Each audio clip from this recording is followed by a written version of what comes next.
الحمد لله نحمده ونستعينه ونستغفره ونؤمن به ونتوكل عليه ونعوذ بالله من شرور أنفسنا ومن سيئات أعمالنا من يهده الله فلا مضل له ومن يضلله فلا هادي له وأشهد أن لا إله إلا الله وحده لا شريك له وأشهد أن سيدنا وسندنا وحبيبنا ونبينا ومولانا محمدا عبده ورسوله أرسله الله إلى الناس كافة بشيرا ونذيرا وداعيا إلى الله بإذنه وسراجا منيرا أما بعد فأعوذ بالله من الشيطان الرجيم بسم الله الرحمن الرحيم وقالوا أإذا ضللنا في الأرض أإنا لفي خلق جديد بل هم بلقاء ربهم كافرون قل يتوفاكم ملك الموت الذي وكل بكم ثم إلى ربكم ترجعون صدق الله العظيم وصدق رسوله النبي الكريم ونحن على ذلك لمن الشاهدين والشاكرين والحمد لله رب العالمين اللهم صل على محمد وعلى آل محمد كما صليت على إبراهيم وعلى آل إبراهيم إنك حميد مجيد اللهم بارك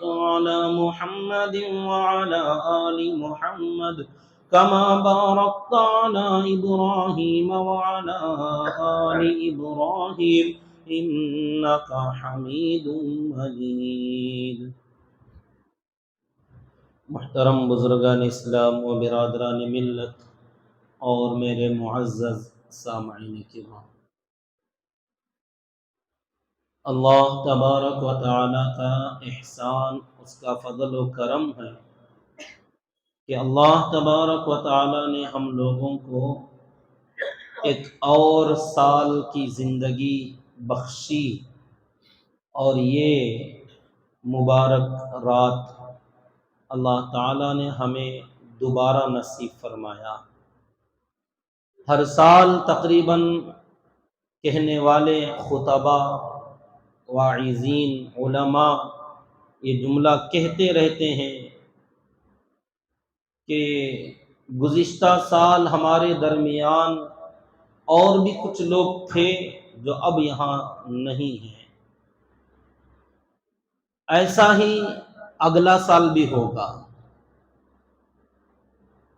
سال بدلتے رہیں گے، مہینے بدلتے رہیں گے، یہ شب برات، شب قدر، رمضان بار بار آتا جاتا رہے گا، مگر اس کے اندر رہنے والی یہ شخصیتیں، یہ شکلیں، یہ صورتیں ایک ایک کر کے اٹھتی جاتی رہیں گی۔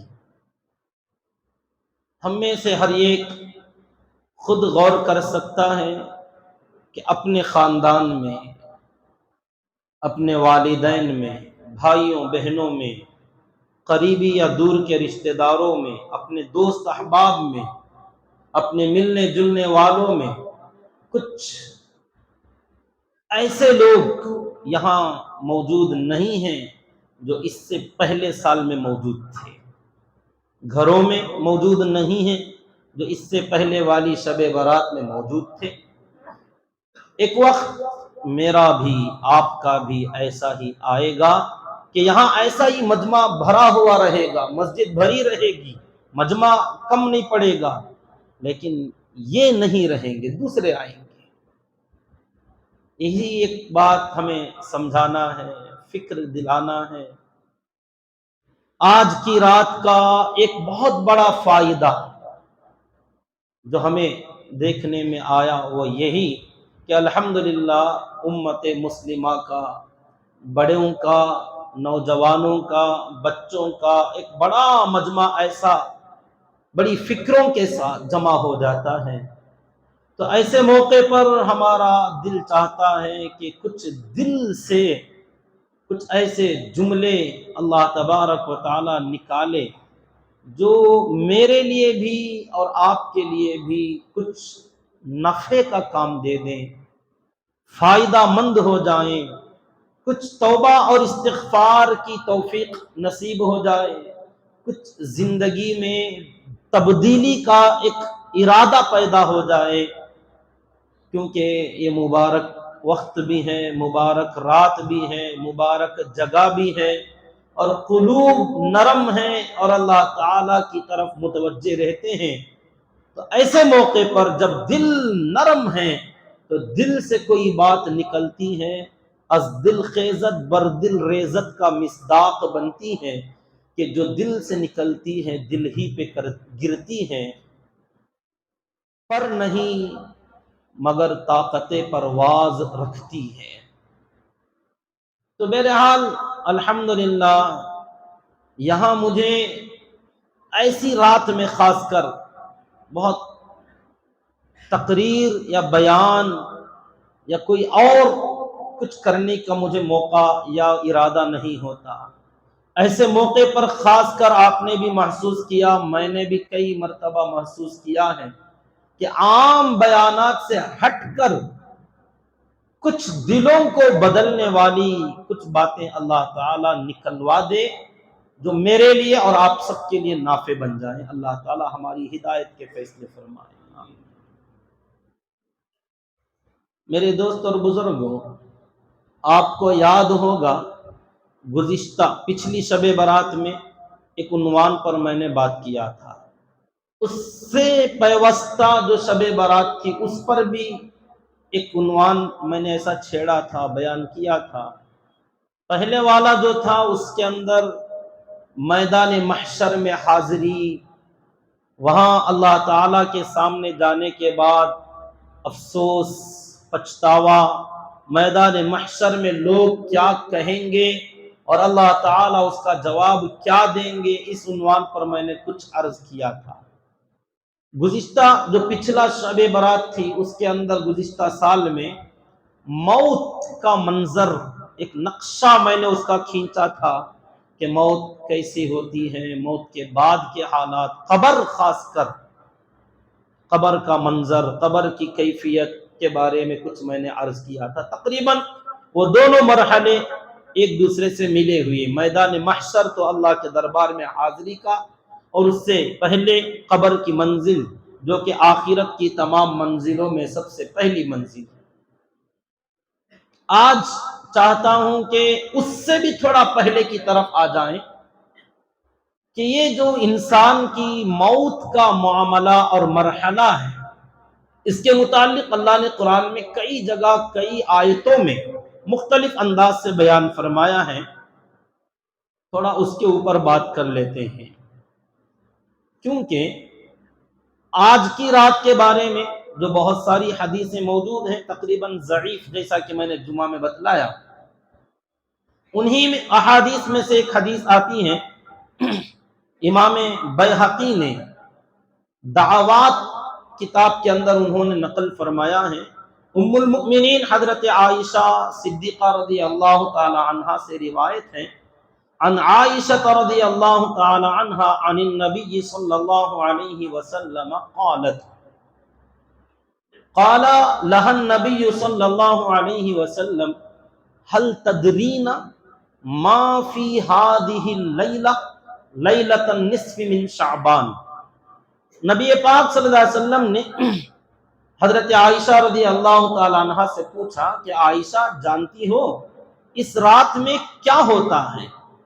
هل تدرین ما فی هذه اللیلہ لیلۃ النصف من شعبان، شعبان کی یہ جو درمیانی رات ہوتی ہے اس میں کیا ہوتا ہے پتا ہے؟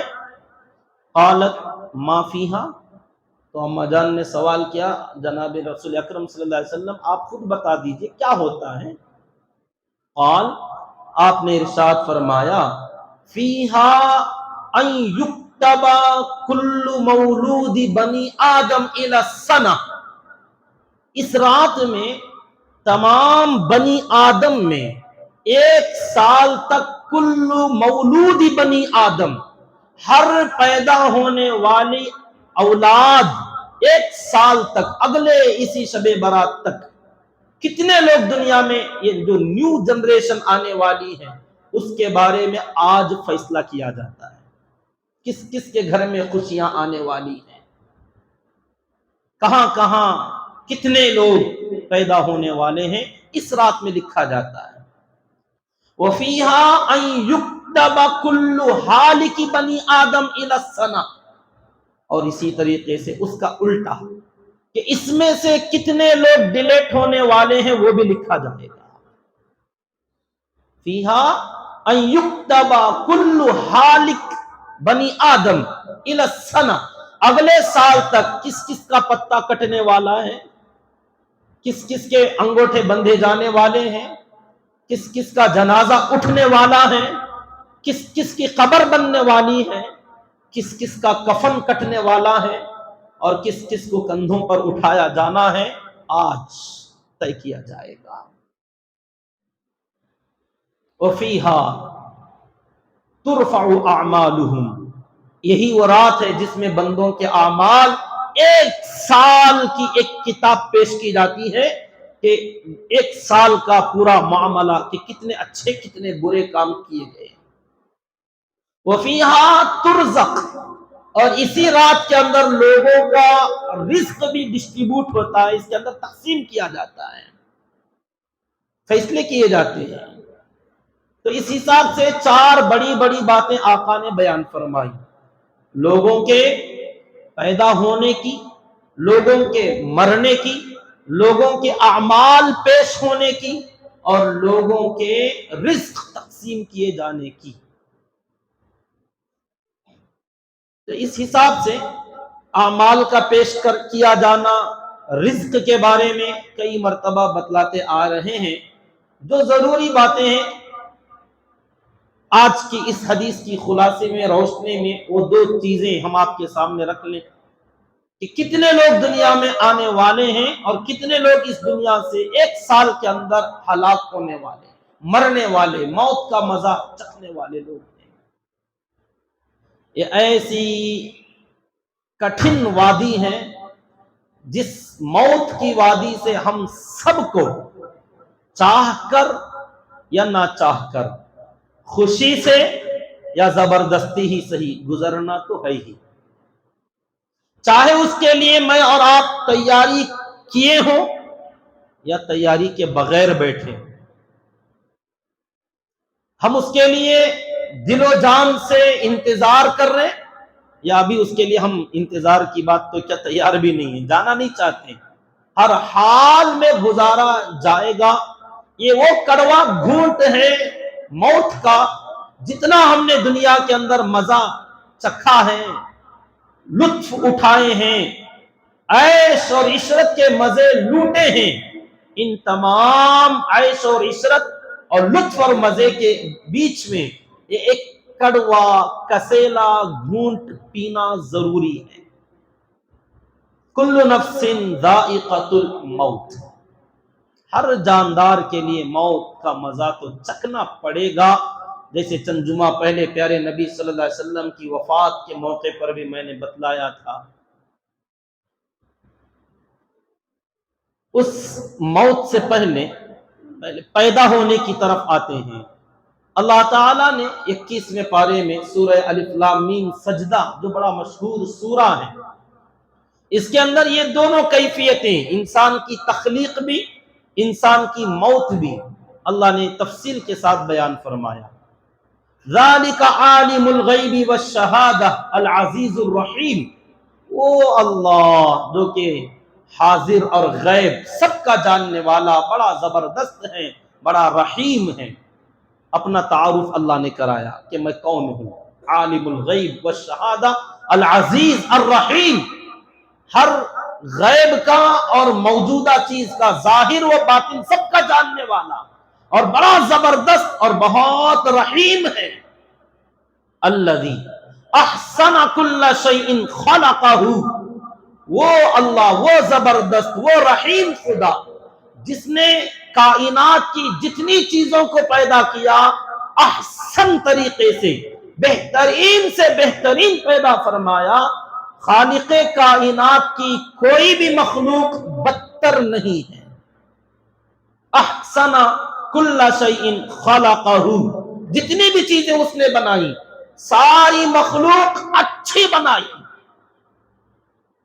چاہے اس میں آپ کو کتے اور خنزیر، چوہے اور بلیاں جیسی مخلوق بھی نظر آتی ہو، یا سانپ بچھو جیسی مخلوق زہریلی بھی نظر آتی ہو، اللہ نے فرمایا میری مخلوق ہے تو ساری مخلوق مخلوق ہونے کی حیثیت سے بہترین ہے۔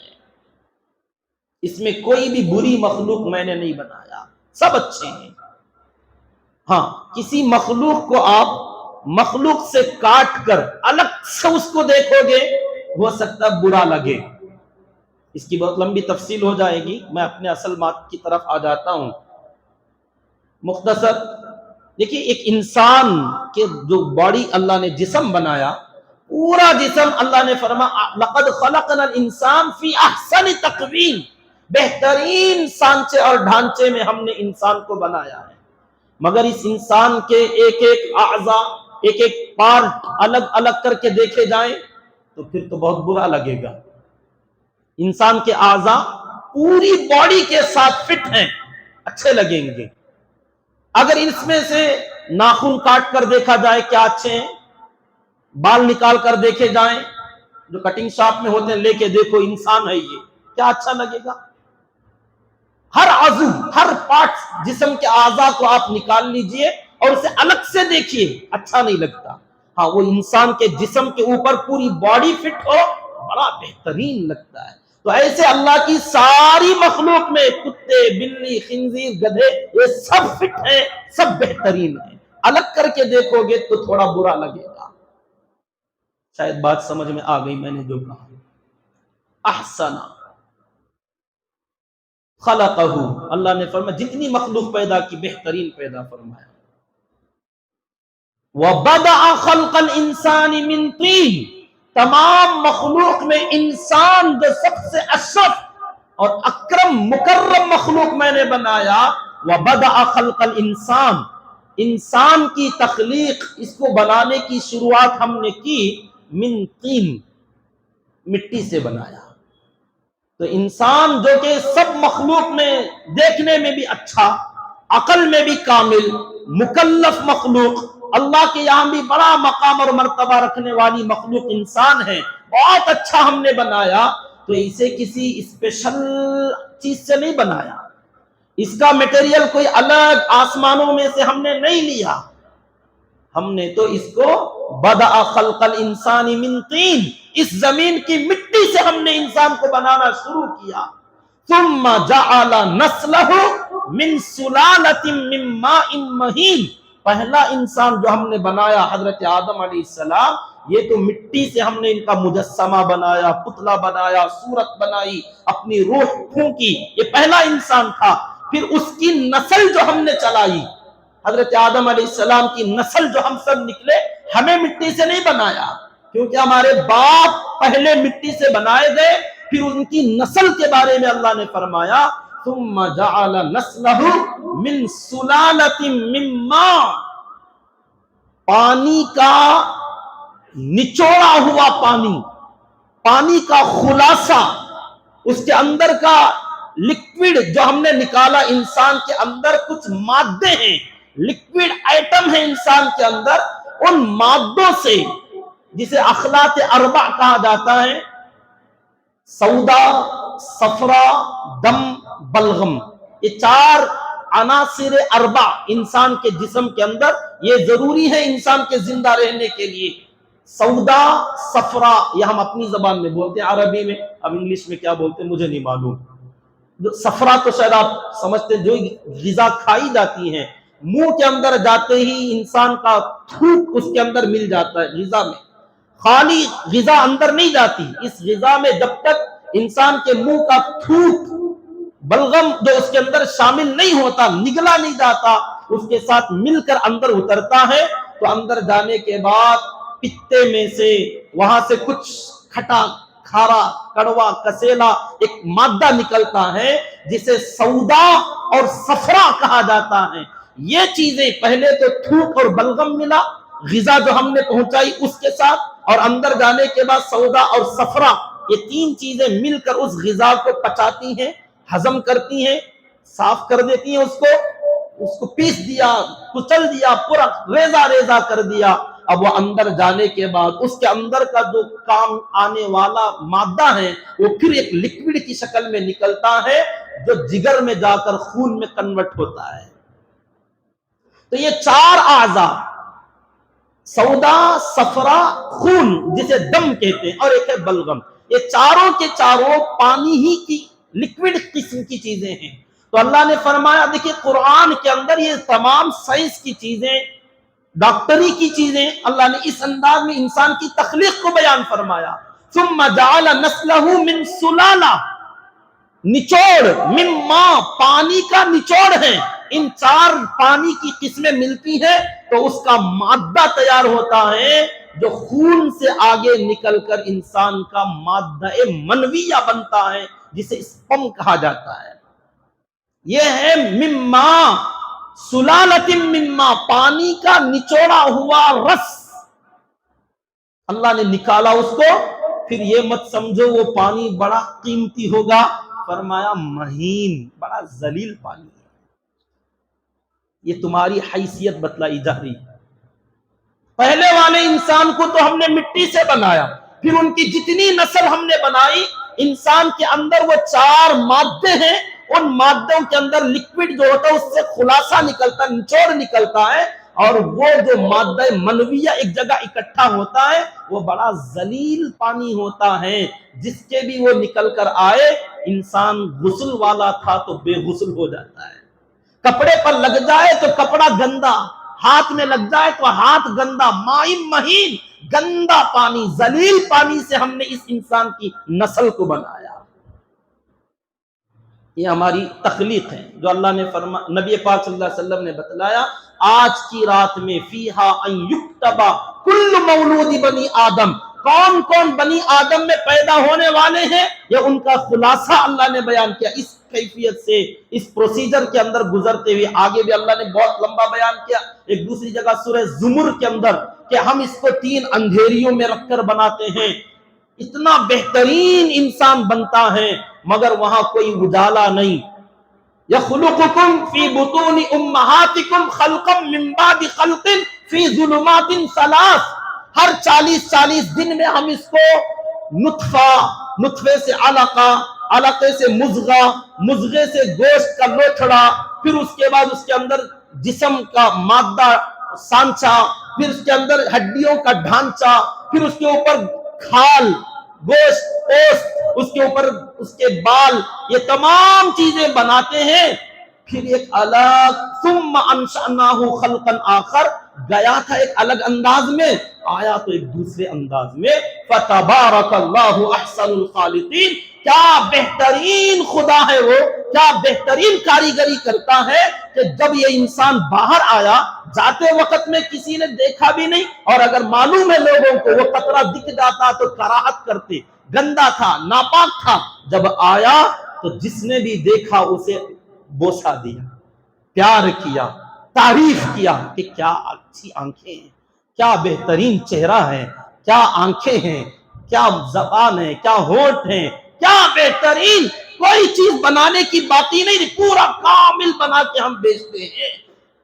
اور وہ بنایا مادر رحم میں، تین اندھیریوں میں ہم نے بنایا، وہاں کوئی روشنی نہیں تھی، اجالا نہیں تھا، لائٹنگ نہیں تھی، رات کا اندھیرا تھا، ماں کا پیٹ تھا، مادر رحم تھا، اور وہاں چاروں طرف سے پانی گھرا ہوا تھا، اس پانی میں ہم نے تمہاری ایک ایک چیز بنائی، اور بغیر کسی عیب کے بنائے.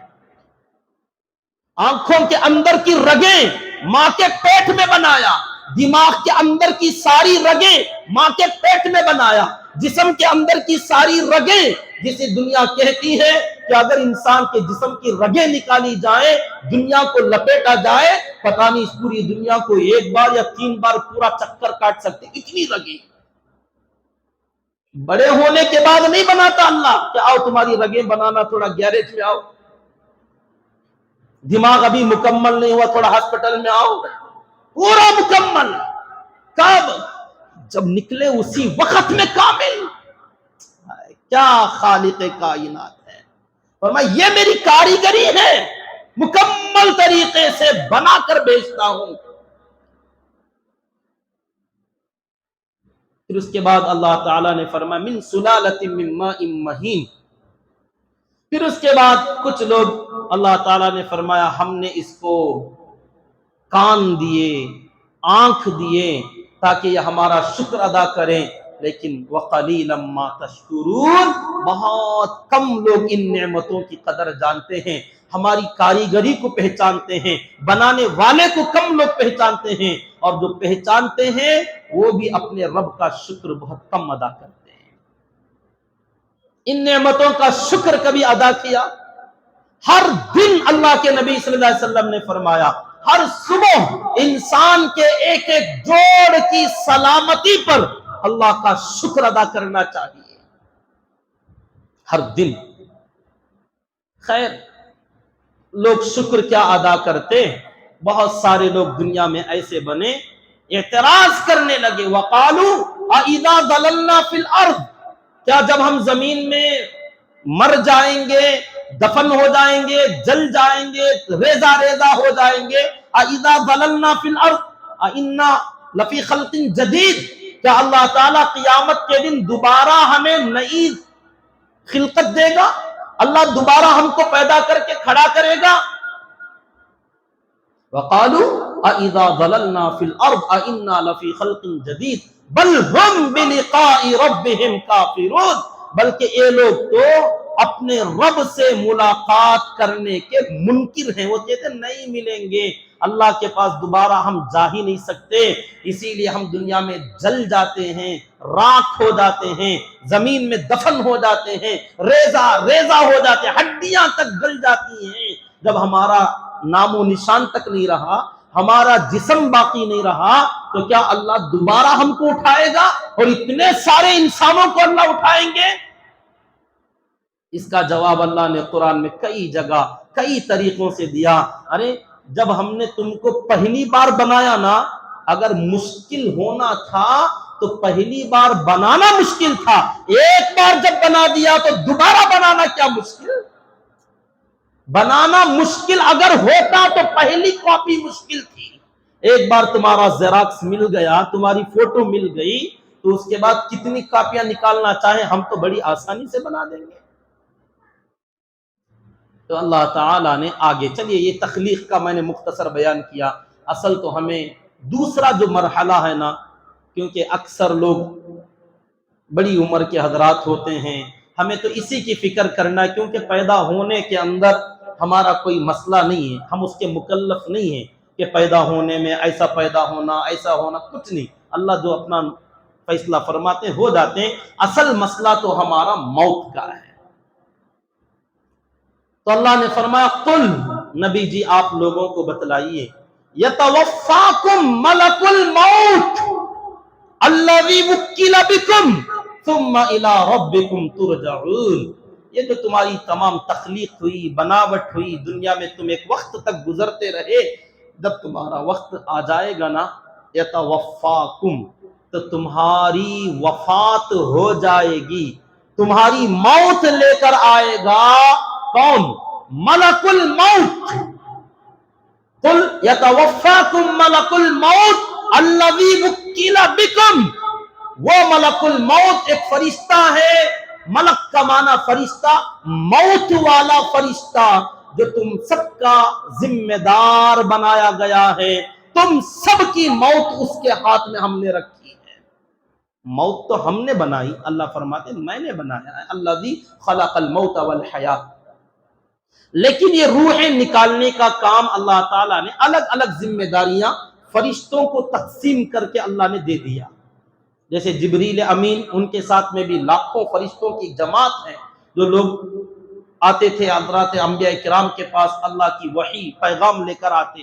میکائیل علیہ السلام، بارشیں برسانا، رزق پہنچانا، ان کے ساتھ بھی لاکھوں کروڑوں فرشتے ہیں جو ہر جگہ بندوں کو رزق ان کے مقدر کا پہنچانے کا کام کرتے رہتے ہیں. اسرافیل علیہ السلام، ان کی بھی ایک بڑی جماعت ہے فرشتوں کی، ان کے ساتھ میں یہ سور پھونکیں گے. اور حضرت اسرائیل علیہ السلام جو ملک الموت ہیں، ان کا بڑا عجیب حال ہے. مجھے ان کے بارے میں کچھ عرض کرنا ہے، کیونکہ یہ وہ فرشتہ ہیں، جبریل دکھیں کہ نہ دکھیں، میکائیل دکھیں کہ نہ دکھیں، اسرافیل دکھیں کہ نہ دکھیں، اسرائیل ضرور دکھتے ہیں، جن کو دیکھنا میرا اور آپ کا مقدر ہے. جس دن دیکھیں گے پتہ چلے گا، جس نے دیکھا وہ ہمیں بتانے کے لیے بچا نہیں کہ وہ کیسے دکھتے ہیں، کیسے آتے ہیں، کیا انداز ہوتا ہے. جس نے دیکھا وہ بولنے کے لیے رہا نہیں، جو ہیں وہ دیکھے نہیں. ہاں، اللہ کے نبی صلی اللہ علیہ وسلم جن کو اللہ نے بتایا، انہوں نے یہ منظر بتلایا. خود اللہ تعالیٰ نے قرآن کے اندر بیان فرمایا ہے. ایک آیت ملک الموت کا اللہ نے تعارف کرایا. صرف ملک الموت اکیلے روح نہیں نکالتے، اللہ نے ان کے ماتحتی میں لاکھوں فرشتے، کروڑوں فرشتے رکھے. جو دوسری جگہ قرآن میں اللہ نے فرمایا الذین تتوفاہم الملائکہ، کہ وہ لوگ جن کو موت دیتے ہیں ملائکہ، یعنی بہت سارے ملک. ظالمی انفسہم طیبین، اللہ نے دونوں کی صفات بیان فرمائی کہ جو لوگ ظالم ہوتے ہیں ان کی روح نکالنے والے بھی الگ ہیں، جو اچھے لوگ ہیں ان کی روح نکالنے والے بھی. بہرحال یہ اسرائیل علیہ السلام کی ماتحتی میں بہت بڑی ایک جماعت ہے فرشتوں کی، یہ سب لوگوں کی روحیں نکالنے والے ہیں، مگر ان کے ہیڈ اور سردار ہیں حضرت اسرائیل علیہ السلام. ایک حدیث میں ایک واقعہ آیا ہے، اللہ کے نبی صلی اللہ علیہ وسلم اپنے ایک صحابی کا نزع کا موقع تھا، سکرات کا موقع، لوگوں نے اطلاع دی، آپ تشریف لے گئے، ان کو دیکھ رہے تھے تو ان کے سرہانے اسرائیل نظر آئے اللہ کے نبی صلی اللہ علیہ وسلم کو. آپ نے دیکھا، پہچان لیا، تو آپ نے فرمایا اسرائیل یہ ایمان والا آدمی ہے اور اس میں میرا صحابی ہے، تھوڑا نرمی کر لو، نرمی کر لو. تو حضرت اسرائیل علیہ السلام نے کہا نبی جی آپ زیادہ فکر نہ کریں، صرف آپ کے صحابی کے ساتھ ہی نہیں، جتنے بھی ایمان والے ہیں سب کے ساتھ نرمی ہی کروں گا، سب کے ساتھ نرمی کروں گا، کیونکہ اللہ کا حکم ہے میرے بندوں کے ساتھ تھوڑا نرمی کا معاملہ کر لے. ہاں، جو لوگ نہیں مانتے ان کے ساتھ تمہاری اپنی مرضی، جیسے چاہو نکالو. یہ جو نرمی والی بات ہے نا، نرمی میں جب عام ایمان والوں کے ساتھ نرمی کی جاتی ہے تو نبی کے ساتھ کتنی نرمی کی گئی ہوگی. لیکن ہم نے چند جمعہ پہلے نبی کی وفات کا قصہ پڑھا، سنا کہ نبی اس موقع پر بھی بازو پانی رکھے ہوئے تھے، بار بار ہاتھ ڈالتے، چہرے پر ملتے، پانی کے چھینٹے مارتے، پٹی باندھتے. جبریل 3 دن لگاتار آتے رہے، پوچھتے رہے نبی جی اللہ پوچھ رہے ہیں کیا حال ہے. کہا جبریل بہت تکلیف ہے، جبریل بہت تکلیف ہے. ان للموت سکرات و غبرات، آپ نے فرمایا موت کی بڑی سکرتیں ہیں، بڑی تکلیفیں ہیں. جبکہ اسرائیل وعدہ کر رہے ہیں کہ ہر ایمان والے کے ساتھ نرمی کروں گا، اور ایمان والوں میں نیک بندے، نیک بندوں میں اولیاء، اولیاء میں صحابہ، صحابہ میں انبیاء، اور انبیاء میں امام الانبیاء ہیں. تو کتنی نرمی اسرائیل کر رہے ہوں گے، مگر نبی نے کہا جبریل بڑی تکلیف ہو رہی ہے. اگر نرمی کا یہ عالم ہے نبی کا، تو باقی میرے اور آپ کا کیا ہوگا. یہ نرمی ہے. ایک جگہ حدیث میں آتا ہے حضرت اسرائیل علیہ السلام، یہ جو انسان کو جہاں بھی جسم میں تکلیف ہوتی ہے نا، درد ہوتا ہے یا کبھی کوئی چھوٹی موٹی بیماری آتی ہے، مرض لاحق ہوتا ہے، نزلہ، زکام، سردی، کھانسی، بخار، شوگر، بی پی، یا کبھی گر گئے، چوٹ لگی، مار لگا، یا ایسے ہی بیٹھے بٹھائے سر میں درد، پیٹ میں درد جو ہوتا ہے، یہ تمام درد اسرائیل کہتے ہیں یہ میں ان بندوں کو اشارے دیتا رہتا ہوں کہ موت کی تکلیف ایسی ہی ہوتی ہے.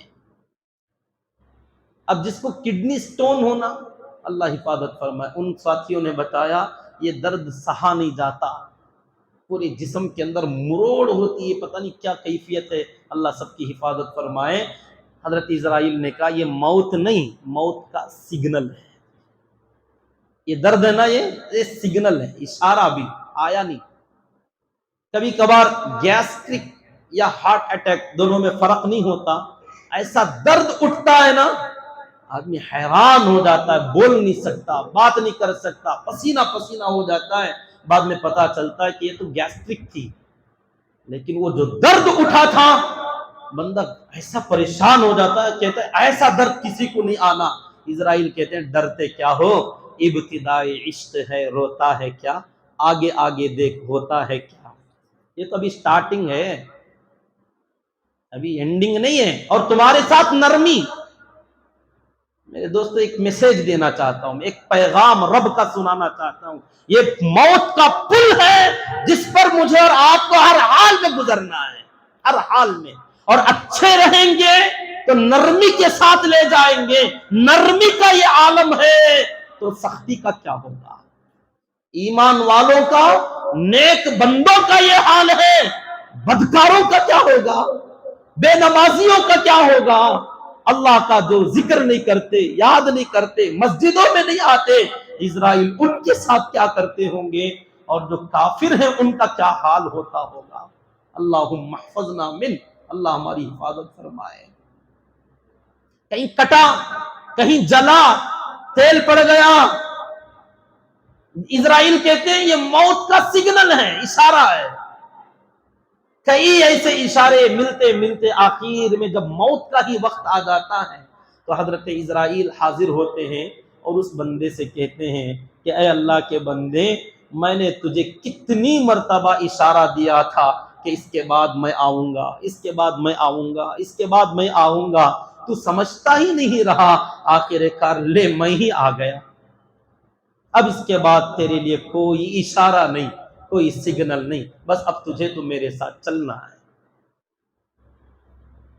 ایک حدیث میں ایک اور بات ملتی ہے، حضرت اسرائیل علیہ السلام اب وہ کیسے ہیں، کتنے بڑے ہیں، کیا کیفیت ہوگی.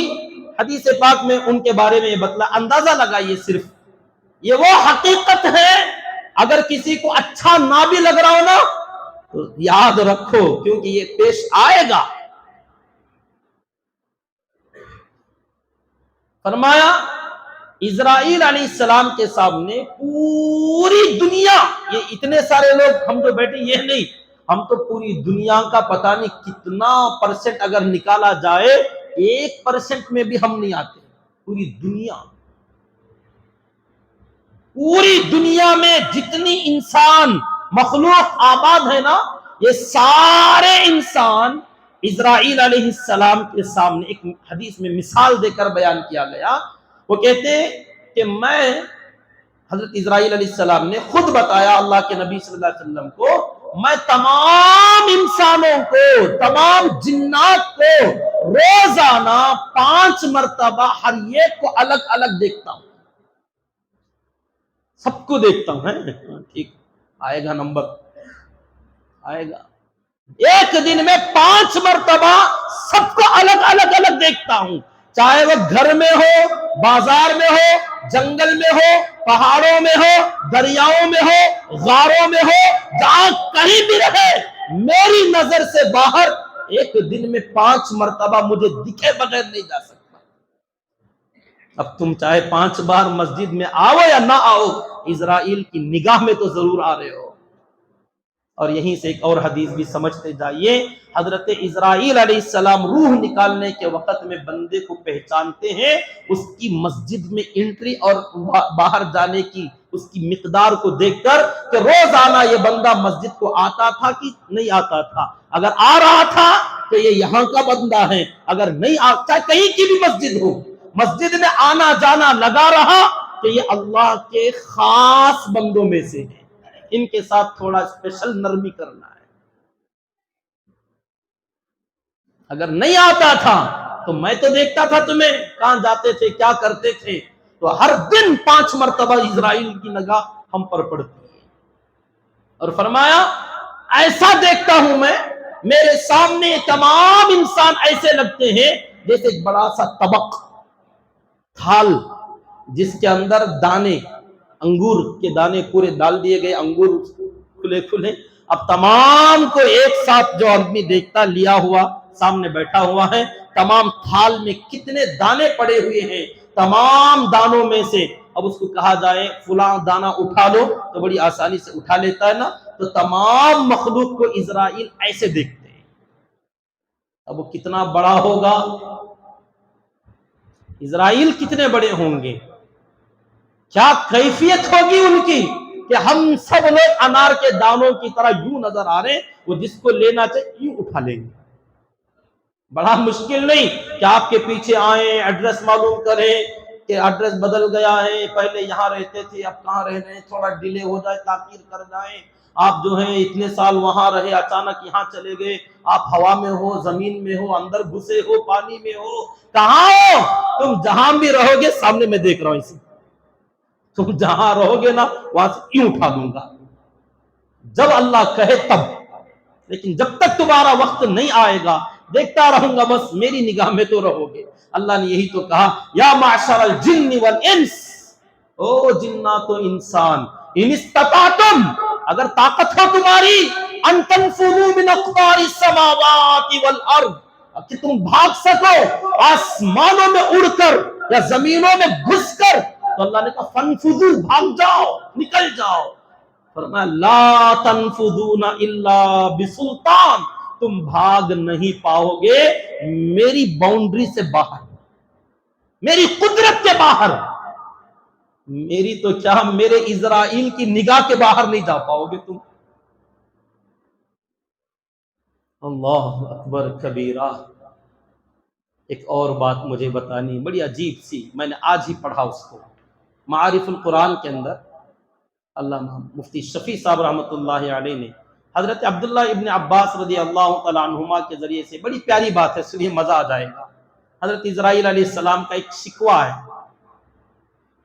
جب اللہ نے ڈیوٹی تقسیم کی، جبریل آپ کی ڈیوٹی ہے، فرشتوں کے ذریعے سے آپ جائیں گے، اللہ کی وحی نبیوں کو سنائیں گے، نبی کی کوئی بات ہوگی اللہ تک پہنچائیں گے، تو یہ بڑی ذمہ داری والا کام جبریل آپ کریں گے۔ لوگوں کو رزق پہنچانا، بارشیں وغیرہ، یہ صحت کا سامان، جو بھی مسئلہ ہے، یہ سب میکائیل ان کی جماعت آپ کریں گے۔ قیامت کا سور پھونکنا، تمام دنیا برباد ہو جائے گی، پھر سور پھونکیں گے، سب اٹھ کے کھڑے ہو جائیں گے، اسرافیل آپ کریں گے۔ اسرائیل، اللہ نے کہا آپ کی ذمہ داری، سب کو مارو گے۔ تو انہوں نے اللہ کا کام ہے، اللہ نے دے دیا ذمہ داری کا، لے لیا۔ اس کے بعد ایک درخواست کی کہ اے اللہ یہ کام آپ نے مجھے ایسا دیا ہے کہ یہ آدم کے بچے میرا تذکرہ کریں گے تو برائی سے کریں گے، کوئی بھی مجھے محبت نہیں کرے گا۔ کوئی ہے جو اسرائیل کا فرینڈ بننا چاہے، دوستی کرنا چاہے؟ حضرت اسرائیل علیہ السلام نے اللہ سے درخواست کی، آپ نے مجھے ایسا کام دے دیا کہ یہ بنی آدم، یہ آدم کے بچے ہیں نا، اس میں سے کوئی بھی میرا نام لے گا اچھائی سے میرا نام نہیں لیتا، ڈرتا ہوا اسرائیل بھائی بڑا خطرناک فلاں ڈر، ایک کیفیت ہوگی جانتے ہیں، اور کوئی مجھ سے محبت نہیں کرے گا، میرا تذکرہ اچھا سے نہیں کرے گا، بلکہ سب مجھ سے نفرت کریں گے، سب دور بھاگنا چاہیں گے مجھ سے، کہ اسرائیل سامنے آ جائیں تو نہیں، وہ اگر موت کا کوئی منظر بھی اگر نظر آ جائے نا تو دھڑام سے آواز آ جائے، یہاں بھاگنا شروع ہو جائیں گے۔ کیوں؟ اسرائیل ایسا کا دکھ رہا نہیں، کیا کی ہوا سلنڈر پھٹا، کام کی ہوا، تجھے کیا لینا؟ نہیں، ذرا اسرائیل سے ڈسٹینس مینٹین کرنا اچھا ہے نہیں ہے نا کیفیت، اسرائیل سے نفرت، دوری نہیں۔ کوئی ہے جو اپنے بچے کا نام اسرائیل رکھے؟ پسند کرے گا؟ تو حضرت اسرائیل علیہ السلام نے یہ اللہ سے درخواست کی کہ اللہ آپ نے کام ہی ایسا دے دیا ہے، کروں گا کام تو، لیکن کیا کریں، کوئی بھی مجھ سے محبت نہیں کرے گا، میرا نام ڈھنگ سے نہیں لے گا، اور میرے سے نفرت کرے گا، میرا تذکرہ اچھا نہیں ہوگا۔ تو اللہ تعالیٰ نے بھی بڑا پیارا جواب دیا، سنو مزہ آ جائے گا۔ اللہ تعالیٰ نے کہا دیکھو میں بنانے والا، میں ہر چیز اچھی بناتا ہوں، میرا ہر کام اچھا ہوتا ہے، اس میں برائی نہیں ہوتی۔ اسرائیل اگر تمہاری یہ درخواست ہے تو چلو ہم نے درخواست قبول کر لی، کام تم کرو، لیکن کمال ہے ایسا ہمارا، ہم ایسا انتظام کر دیں گے، ایسا نظام بنا دیں گے، ہم ایسا چکر چلا دیں گے کہ کوئی بھی کسی کی بھی کہیں پر بھی موت ہو جائے، ہم ایسا نظام بنا دیتے اسرائیل کہیں تمہارا نام تک نہیں آئے گا، کہیں تمہارا نام نہیں آئے گا۔ جہاں کہیں بھی کسی کی ڈیتھ ہوئی، موت ہوئی، پوچھتے مر گئے، کیسا؟ وہ ہارٹ اٹیک آیا کرتے۔ اگر اسرائیل نے نہیں مارا، اسرائیل کا نام تک نہیں آنے دوں گا میں۔ اسرائیل ڈونٹ کیئر، فکر مت کرو، ایسا نظام بنا کے دے دوں گا تمہارا نام کوئی بھی نہیں لے گا، مجال ہے کوئی بول دے، کہیں بھی چکر آپ دیکھ لو، پوری دنیا میں کاٹ لو اور پوچھ کے دیکھو، وہ ایکسیڈنٹ ہوا کہتے مر گئے کہتے، اسرائیل نے نہیں مارا، بولتا ہی نہیں کوئی، آپریشن فیل ہوا کہتے مر گئے کہتے، اوپر سے گرے مر گئے، گلے میں اٹک گیا مر گئے، وہ کیا کی ہوا مر گئے، کینسر ہوا مر گئے، فلاں فلاں فلاں فلاں، ایسے موت کے بہانے بنا دوں گا کہ موت آئے گی، اسرائیل اپنا کام کرو گے، لیکن مجال ہے کوئی تمہارا نام لے لے بیچ میں۔ حتیٰ کہ اگر کوئی کسی کو مارے گا وہاں بھی اسرائیل کا نام آ سکتا ہے، مگر کہتے ہیں فلاں آدمی نے فلاں کا مرڈر کر دیا، ارے روح نکالنے کا کام اصل کس کا تھا؟ اسرائیل کا، لیکن فلاں بندے پر اس کا کیس بھی بنے گا، کورٹ میں بھی جائے گا، اس کو سزا بھی ہوگی، لیکن مجال ہے کوئی اسرائیل پر کیس بک کرے؟ اللہ نے کہا میں کروں گا، فکر مت کرو، کام اپنا کرتے جاؤ، کہیں پر بھی تمہارا نام آنے نہیں دوں گا۔ اللہ تعالیٰ نے ایسا، اب کوئی بے دین تو بے دین، دیندار آدمی بھی نہیں بول سکتا اسرائیل کا نام، اللہ کا ہوا بھی، اللہ کا مقدر کی موت تھی، اللہ نے موت دے دی، مر گئے، اسرائیل نام بھی نہیں آتا۔ ہوا نا کمال؟ یہ اللہ تعالیٰ کی قدرت ہے کہ ایک شکایت انہوں نے درخواست کی تو اللہ تعالیٰ نے اسے منظور فرما دیا، اور ایسا نظام بنا دیا کہ آج بندے بھی اسی چکر میں پڑ گئے کہ اسرائیل کا خیال تک نہ رہا، دھیان تک نہ رہا، ان سے ملنے کا بھی خیال نہیں رہا، ان سے دور ہونے کا بھی خیال نہ رہا، بس لوگ بچتے رہے تو یہ دنیا کے اسباب سے بچنے کی چکر میں پڑتے رہے کہ ہم اس سے بچیں، اس سے بچیں، موت سے بچیں، بیماریوں سے بچیں، اور بیماریوں کو لوگوں نے موت کا سبب سمجھ لیا، حالانکہ کتنے ہٹے کٹے پہلوان جم کرتے کرتے مر گئے، کوئی بیماری نہیں تھی، لوگ تو بیماریوں سے بھاگ رہے ہیں تاکہ موت سے بچیں، لیکن جس کو کوئی بیماری نہیں سیکنڈوں میں مر گئے، جبکہ ان کے پاس کروڑوں کی دولت تھی، کروڑوں کی دولت، پوری دنیا میں مشہور فلم ایکٹرز، کیسے کیسے کروڑ پتی لوگ، فٹنس میں بڑے زبردست، مال بڑا زبردست، ہاسپٹلز ان کے نام سے چلتے ہیں، چاہو تو کون سی ہاسپٹل میں جانا چاہے وہاں جا سکتے ہیں، لیکن اللہ نے جانے کا موقع دیا ہو تو نا، تو لوگ اسباب سے بچنے کی فکر، موت آنے کا کیا سبب ہے؟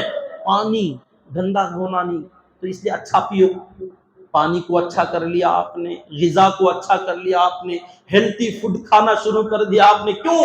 ہیلتھ اچھی رہی تو موت نہیں آتی، یہ سوچ لیا، یہی نہیں سوچا کہ اللہ تعالیٰ نے یہ تمام چیزیں فکس فرما دی ہیں، اور ہر سال بندوں کی موت کی لسٹ۔ اور حضرت اسرائیل علیہ السلام نے آگے ایک جملہ کہا کہ اے اللہ کے نبی صلی اللہ علیہ وسلم، میں اپنے آپ میں اتنی طاقت نہیں رکھتا کہ ایک مچھر کو بھی میں اپنی طرف سے مار سکوں۔ ایک طرف اتنی بڑی طاقت، اتنا بڑا کمال، اتنا بڑا جسم، آگے فرماتے نبی جی میری اتنی طاقت نہیں کہ ایک مچھر کو بھی میں اپنی طرف سے مار سکوں، ہاں جب تک اللہ مجھے اجازت نہیں دیتے میں کسی کی روح کو ہاتھ نہیں لگاتا۔ آگے بہت ساری لمبی تفصیل ہیں، وَلَوْ تَرَىٰ إِذِ الْمُجْرِمُونَ نَاكِسُو رُؤُوسِهِمْ، یہ موت تو آ جائے گی، جب اس کے بعد لوگ جمع کیے جائیں گے، تم دیکھو گے، کاش جب تم دیکھو گے نا بڑا عجیب لگے گا تم کو۔ اِذِ الْمُجْرِمُونَ، یہ جتنے بھی جرم کرنے والے، اللہ کی نافرمانی کرنے والے لوگ یہ سمجھتے ہیں کہ ہم اللہ کو ماننے والے بن گئے، مسجد میں آنے والے بن گئے، رمضان میں روزے رکھنے والے بن گئے، عبادت کرنے والے بن گئے، کوئی اللہ کی ٹیم بڑی ہو گئی، اللہ کی جماعت بڑی ہو گئی، اللہ کو بہت طاقت مل رہی، نعوذ باللہ۔ ہمارے سب کے مسجد میں بیٹھنے سے اللہ کی شان میں اتنا بھی کوئی بڑائی نہیں ہوئی، فرق نہیں آئے گا۔ اس اللہ نے تو بڑی شان بے نیازی سے فرما دیا فَمَنْ شَاءَ فَلْيُؤْمِنْ وَمَنْ شَاءَ فَلْيَكْفُرْ، تم میں سے بھی جو کفر میں جانا چاہتا نا چلے جاؤ، مجھے کوئی ضرورت نہیں، اللہ نے فرمایا مجھے ضرورت نہیں۔ ہاں باہر جو کافر موجود ہے، اللہ نے فرمایا آنا چاہتے ہو نا آ جاؤ، مجھے کوئی تمہارے آنے سے نقصان نہیں ہونے والا، اور تمہارے جانے سے کوئی نقصان نہیں ہونے والا۔ ہاں یہ تمہارے اپنے فائدے کے لیے میں بتا رہا ہوں کہ تم دیکھو، تمہارے لیے اللہ تعالیٰ نے فرمایا تم بغیر پوچھے کے، بغیر مانگے کے، بغیر محنت کے، جیسے میں نے پیدا کر دیا ویسے ایمان بھی مفت میں دے دیا ہے۔ یہ کوئی اللہ کو ضرورت نہیں تھی کہ مجھے اللہ مسلمان بناتا، آپ کو مسلمان بناتا، ہمیں اللہ عالم بنا دے، حافظ بنا دے، کوئی اس کو ضرورت نہیں تھی، کوئی ضرورت نہیں اللہ تعالیٰ کو۔ ہماری نمازوں سے، روزوں سے، صدقے سے، ذکر سے، تلاوت سے، ہمارے یہاں مسجد میں بیٹھے رہنے سے، کہ کوئی اللہ کی جماعت بڑی ہو رہی ہے، یہاں کوئی ووٹنگ چل رہی ہے اللہ کے لیے، فالوورز بڑھ رہے ہیں، آج کل تو فالوورز کی بڑی بیماری ہے، اللہ کے فالوورز نہیں، یہ تمہارے لیے اگر کرو گے فائدہ تمہارا ہوگا، نہیں کرو گے نقصان اپنا کرو گے۔ کہ یہاں آنے میں کل تم قیامت میں دیکھو گے وَلَوْ تَرَىٰ إِذِ الْمُجْرِمُونَ، جتنے بھی مجرم ہیں، اور اللہ نے فرمایا مجھے کوئی فرق نہیں پڑتا کتنی بڑی جماعت مجرموں کی ہوگی، سب کو نَاكِسُو رُؤُوسِهِمْ عِنْدَ رَبِّهِمْ، اپنے رب کے سامنے سر جھکائے ہوئے مجرم کی طرح ہاتھ باندھ کر کھڑے رہیں گے۔ اور یہ مجرم لوگ جب سارا میدان محشر بھی دیکھے، موت بھی دیکھا، اللہ کو بھی دیکھ لیا، سب چیزیں سمجھ میں آ گئی، کہنے لگیں گے ربنا ابصرنا وسمعنا فرجعنا نعمل صالحا انا موقنون، اے اللہ ہم نے آنکھوں سے دیکھ بھی لیا، کانوں سے سن بھی لیا، اب ہمیں ایک بار دنیا میں اور ایک بار بھیج دیجئے، نعمل صالحا، ہم بھی وقت کا ولی بن کر دکھائیں گے، خوب عبادت کریں گے۔ انا موقنون، ہمیں اب یقین آ گیا، بہت یقین آ گیا، کیونکہ ہم نے میدان محشر جو دیکھ لیا، ربنا ابصرنا وسمعنا فرجعنا، اے اللہ دیکھ لیا، سن لیا، سب چیزیں سمجھ میں آ گئی، فرجعنا، ایک بار دنیا میں بھیج کر موقع دے دے، نعمل صالحا، اچھے کام کریں گے ہم، انا موقنون، ہمیں یقین آ گیا ہے۔ اللہ تعالیٰ فرمائیں گے کہ اگر تیرا رب چاہتا نا تو سب کو ہدایت اللہ دے دیتا، لیکن اللہ تعالیٰ نے سب کو ہدایت دینا پسند نہیں کیا۔ کچھ لوگوں کو ہدایت دینا اللہ نے چاہا، ان چاہے ہوئے بندوں میں سے ہم ہیں۔ وَلَوْ شَاءَ رَبُّكَ لَجَعَلَ النَّاسَ أُمَّةً وَاحِدَةً، اگر تمہارا رب چاہتا نا سب کو مسجد میں لا کے بٹھا دیتا، سب کو ایمان والا بنا دیتا، لیکن فرمایا لَأَمْلَأَنَّ جَهَنَّمَ مِنَ الْجِنَّةِ وَالنَّاسِ أَجْمَعِينَ، میں نے شروع میں ہی ایک فیصلہ کر دیا تھا کہ ایک طرف جنت ایک طرف جہنم، جنت میں کچھ بندے جائیں گے وہ میں نے طے کیا، اور جہنم کو ایک دن انسانوں اور جنات کے ذریعے سے پوری جہنم بھر دوں گا، پوری جہنم فل کروں گا۔ لَأَمْلَأَنَّ جَهَنَّمَ مِنَ الْجِنَّةِ وَالنَّاسِ أَجْمَعِينَ، جنات اور انسان ان دونوں کے ذریعے سے جہنم کو فل کرنے کا میں نے وعدہ پہلے ہی طے کر دیا ہے، اس لیے میں نے بہت سو کو ہدایت نہیں دی، ہاں کچھ بندوں کو میں نے ہدایت دے دیا ہے۔ تو یہ تمہیں میں نے جنت کے لیے چنا ہے، جنت کے لیے، دنیا کے لیے نہیں۔ اور ہم ایسے بے وقوف بنے ہوئے ہیں، ان کی طرح بننا چاہتے ہیں، آج ہم ان کی طرح بننا چاہتے ہیں، کہاں بیٹھو تو وہی تذکرے، آج کیا حضرت کیا دیکھے تو بھی ان کا نچ ہے، ہمارے پاس کیا ہے؟ تذکرے یہی تو ہو رہے، حکومتیں ان کی، تخت ان کے، فیصلے ان کے، بنگلے ان کے، کاریں ان کی، فیکٹریاں ان کی، گاڑیاں ان کی، عہدے۔ اب گناؤ تو اتنے گناتے ہیں، اور لوگ چاہتے ہیں کاش کہ ہم بھی قارون کی طرح بن جاتے، ان کے خزانے ہمیں ملتے۔ اللہ نے کہا میں نے اس نعمت کے لیے بہت ساروں کو ریجیکٹ کیا ہے، دھکیل دیا ہے میں نے، اور تم لوگوں کو میں نے چنا ہے، میں نے تمہیں چنا ہے، کچھ بندوں کو میں نے چنا ہے۔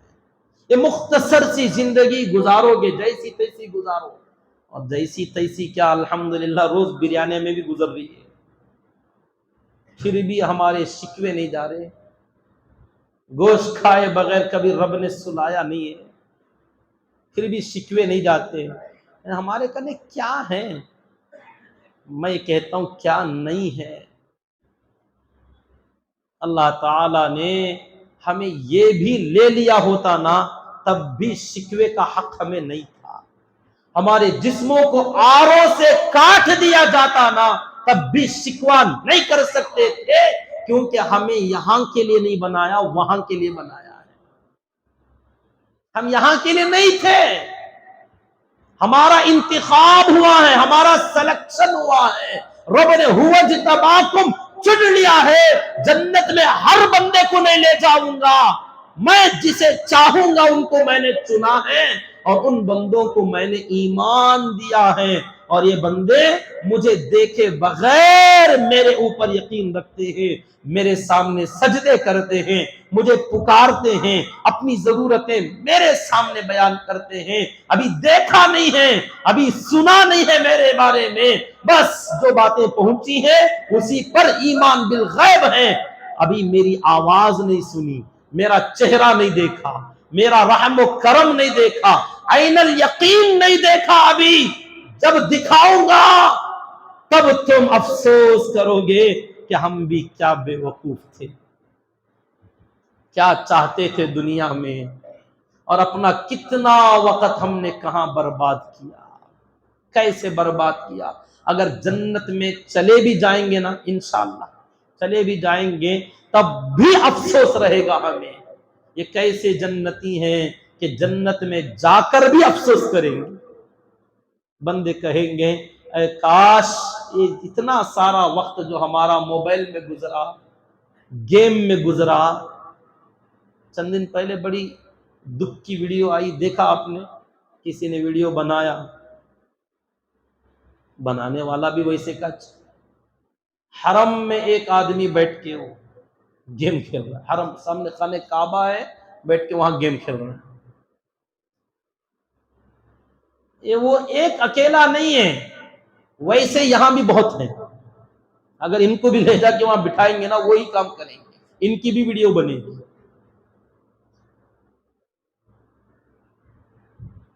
ایک ہی الو کافی تھا بربادی گلستان کے لیے، ہر شاخ پہ الو بیٹھا ہے، انجام گلستان کیا ہوگا؟ یہ تو گھر گھر کی کہانی، نوجوان کا معاملہ، ہر ایک کا جہاں بیٹھو وہاں موبائل، گیم۔ اب وہ ایک بندہ ملا ہے تو اس کی ویڈیو بنا کر ڈال دیا گیا۔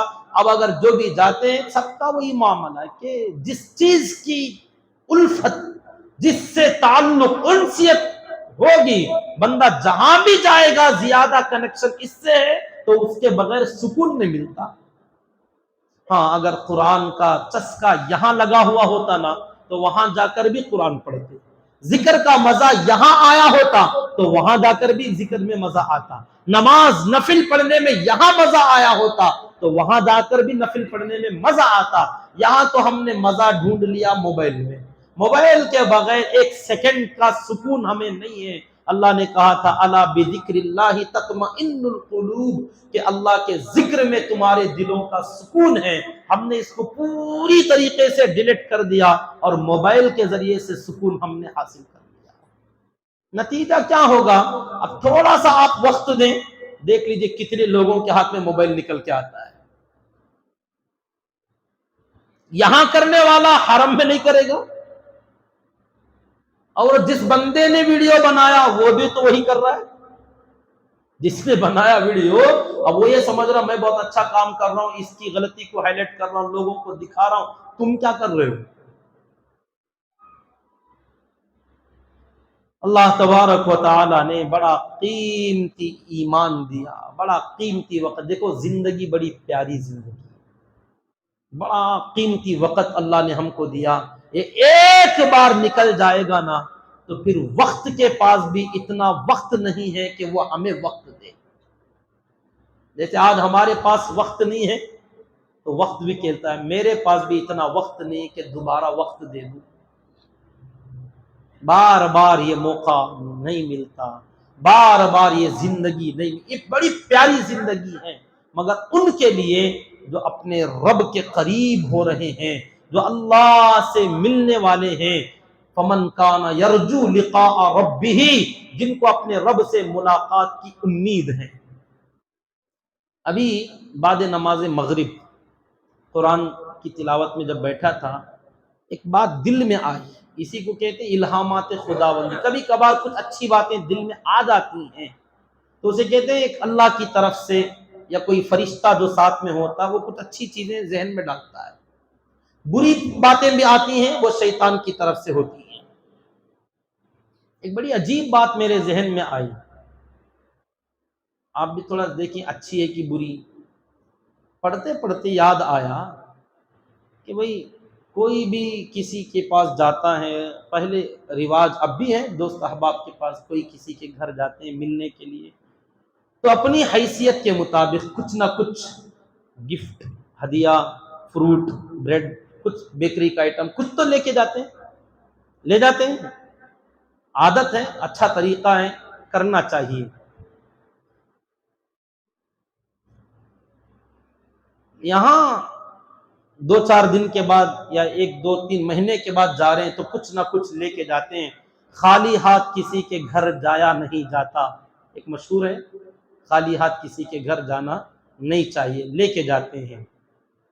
رب نے جیسے شروع میں بتایا وہ مٹی سے بنا کر، پانی سے اس کا نچوڑ رس نکال کر، گندے پانی سے اتنا خوبصورت، اتنا بہترین، اتنا سارا جسم، ٹیلنٹ، ہنر، دماغ، صحت، جوانی، خوبصورتی، مال دولت، اس کے علاوہ اندر جو باڈی میں ہے اس کے علاوہ باہر عزت دیا، گھر دیا، کار دیا، گاڑیاں دی، دوست دیے، رشتہ دار دیے، خاندان دیا، بیوی دیا، بچے دیے، خوشیاں دیں، عزتیں دیں، پیسے دیے، موبائل دیا، جوتے دیے، اندر جو ہے وہ چھوڑ کر باہر، اور روزانہ کھانے پینے میں من پسند چیزیں، جو فروٹ کھانے کو من کرتا ہے مل جا رہا ہے، اور آن لائن کے ذریعے سے ہوم ڈیلیوری، ڈور ڈیلیوری مل رہی ہے۔ اتنا سارا کون کرا رہا ہے؟ اللہ۔ اتنا سب انتظام ہوا، اب وہ موت کا فرشتہ آئے گا، لے کر جائے گا. تو اللہ نے کہا ترجعون، تم آؤ گے واپس ہمارے یہاں. تو یہ جو دوست کے گھر جاتے تھے خالی ہاتھ نہیں جاتے نا، تو اس منعم کے پاس، اتنے بڑے داتا کے پاس، اتنے بڑے رب کے پاس، پالنہار کے پاس میں بھی جاؤں گا، آپ بھی جائیں گے، کیا خالی ہاتھ جائیں گے؟ اچھا لگے گا؟ یہ خیال آیا مجھے کہ جانا ہے، کچھ اللہ کے لیے بھی کچھ لے کر جائیں. اب پھر فوراً خیال آیا اس کے لیے کیا لے جائیں، اس کے یہاں تو سب کچھ، اسے ضرورت بھی نہیں، کیا لے جائیں؟ تو پھر فوراً باتیں آتی ہیں، ایک کے پیچھے تمام سوال جواب ہو جاتا ہے. اللہ تعالیٰ اسی کچھ چیزیں ڈالتے ہیں ذہنوں کے اندر. ایک تو پہلا یہ سوال آیا کہ جب موت آئے گی اللہ کے یہاں جائیں گے تو جانے والا کچھ نہ کچھ لے کے جاتا ہے، تو ہم کو بھی تو لے کے جانا اللہ کے یہاں. کیا لے کے جا سکتے ہیں؟ اس کے یہاں سب کچھ موجود ہے، کیا لے کر جائیں؟ کہا مجھے وہ واقعہ یاد آیا. حضرت عثمان غنی رضی اللہ تعالیٰ عنہ کے زمانے میں جب مصحف جمع کیے گئے، قرآن 7 زبانوں کا قرآن لوگوں میں چلتا تھا، 7 زبانوں میں الگ الگ قرآن تھے. اب لوگ بہت زیادہ ایمان میں داخل ہونے لگے تو لوگوں میں لڑائیاں، اختلاف ہونے لگے کہ یہ قرات صحیح ہے، وہ کہتے وہ صحیح ہے، حالانکہ 7 بھی صحیح تھے. لوگوں میں بہت زیادہ انتشار، اختلاف ہونے لگا. تو حضرت عثمان رضی اللہ تعالیٰ نے اعلان کیا کہ یہ تمام 7 جو قرآن ہیں 7 قسم کے، یہ سب بیت الخلافت میں یہاں جمع کر دیں خلیفہ کے یہاں، اور ایک قرآن اس کے بعد سے صرف پوری دنیا میں چلے گا، 7 زبانوں میں نہیں، کیونکہ لوگ سمجھ نہیں پا رہے ہیں، بڑا انتشار ہو رہا ہے. یہ واقعہ میں کچھ الگ اس میں بتا رہا ہوں، میرے سوال کا جواب آ رہا تھا ذہن میں. تو وہاں تمام جس کے پاس بھی وہ قرآن تھے لوگوں نے جمع کیا. مگر کوفہ میں ایک صحابی تھے، بڑے جلیل القدر صحابی، حضرت عبداللہ ابن مسعود رضی اللہ تعالیٰ عنہ. ان کے پاس بھی ایک قرآن تھا جو امیر المؤمنین حضرت عثمان رضی اللہ تعالیٰ عنہ کا آرڈر تھا کہ واپس لاؤ. انہوں نے وہ قرآن اپنے گھر میں چھپا کر لاک کر دیا، تالا ڈال دیا، نہیں دیا. بعد میں بہت دنوں کے بعد شاگردوں کو دکھایا، یہ قرآن میرے پاس اب بھی ہے، اب چل تو وہ رہا ہے لیکن یہ بھی میرے پاس موجود ہے. تو شاگردوں نے کہا آپ نے امیر المؤمنین کی بات نہیں مانی. امیر المؤمنین کا حکم ماننا فرض ہوتا ہے، اور ان کے حکم کی خلاف ورزی کرنا یہ دارالخلافت میں جمع کرنا تھا، یہ امانت تھی، اور آپ نے امانت میں خیانت کیا ہے. شاگردوں نے پوچھا حضرت آپ نے امانت میں خیانت کیا، یہ قرآن کیوں چھپا لیا؟ تو کہا بہت راز کی بات ہے، میں نے اس کو جان بوجھ کے چھپایا، کیونکہ جب میں دینے کا ارادہ کیا تو قرآن کی ایک آیت مجھے یاد آ گئی. سورہ آل عمران 4 پارے کے اندر ایک آیت ہے، اللہ تعالیٰ نے فرمایا ما کان لنبی ان یغل، کسی نبی کے لیے یہ بات لائق نہیں ہے کہ وہ کسی کے مال میں، امانت میں خیانت کرے، غلول کرے. خیانت کرنا نبی کی شان نہیں ہے.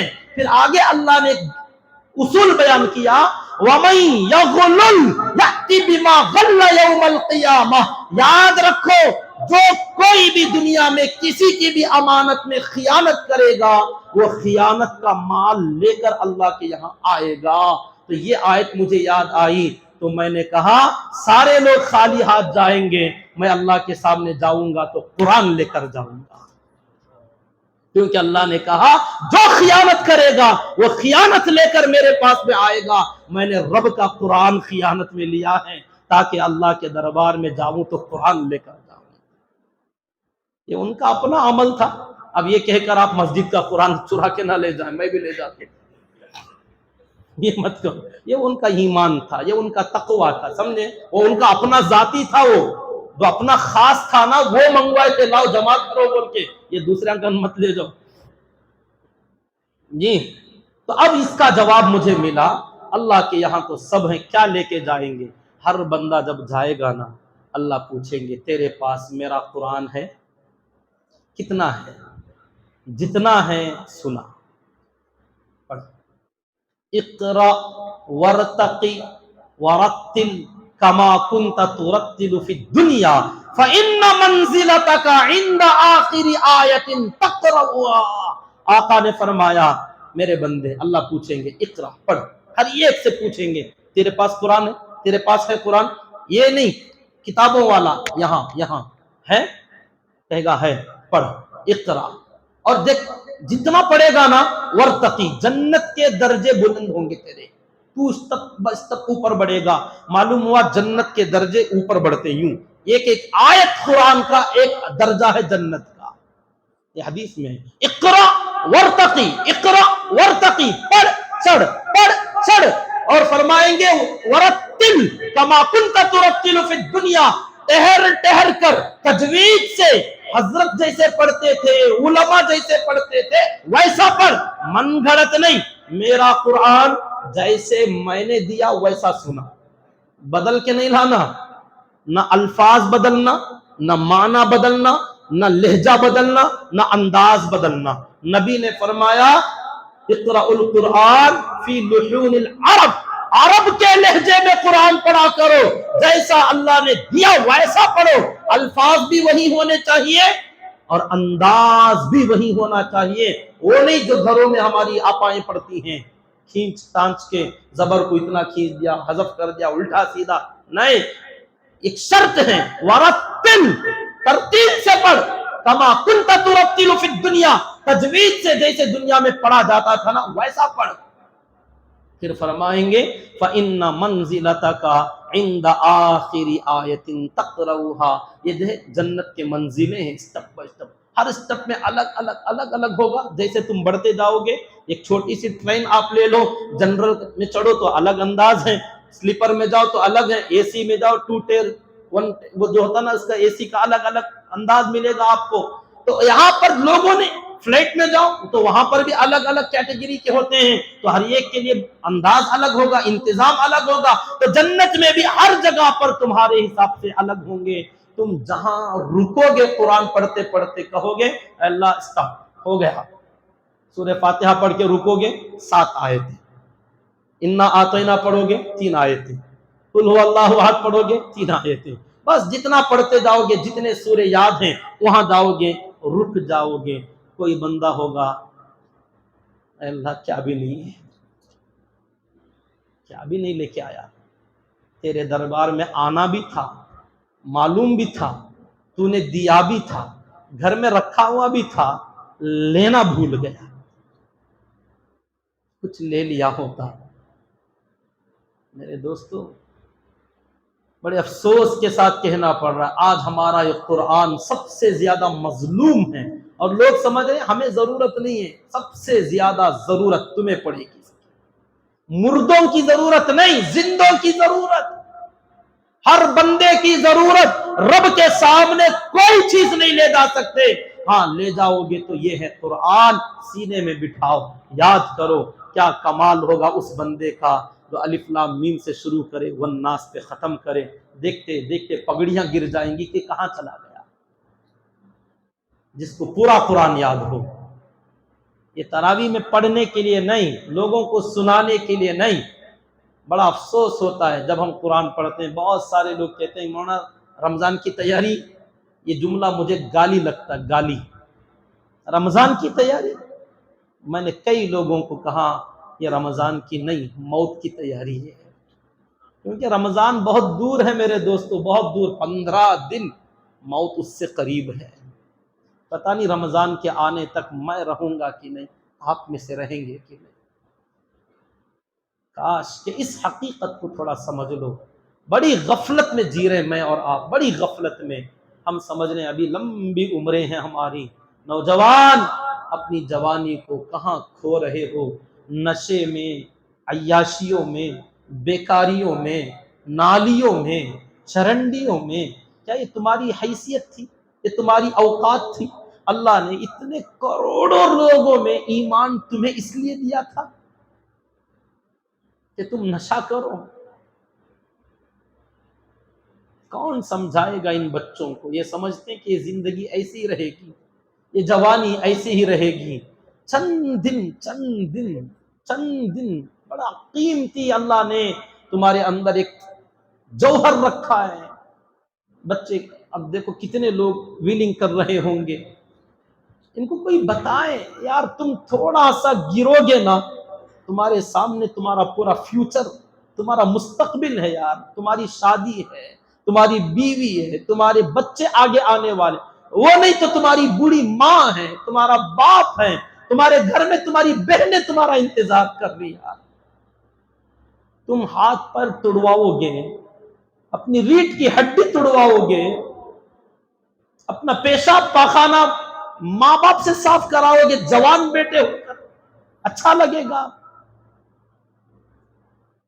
ایک بار ہسپتال چلے جاؤ نا، ایک بار دیکھ کے آؤ نا، کیسے کیسے ہٹے کٹے نوجوان پلاسٹر چڑھے ہوئے ہیں، جھک نہیں سکتے، اٹھ نہیں سکتے، کھڑ نہیں سکتے. یہ بچے اپنی سمجھ رہے ہیں ہماری زندگی ہے، یہ تھوڑی سی موج کے لیے.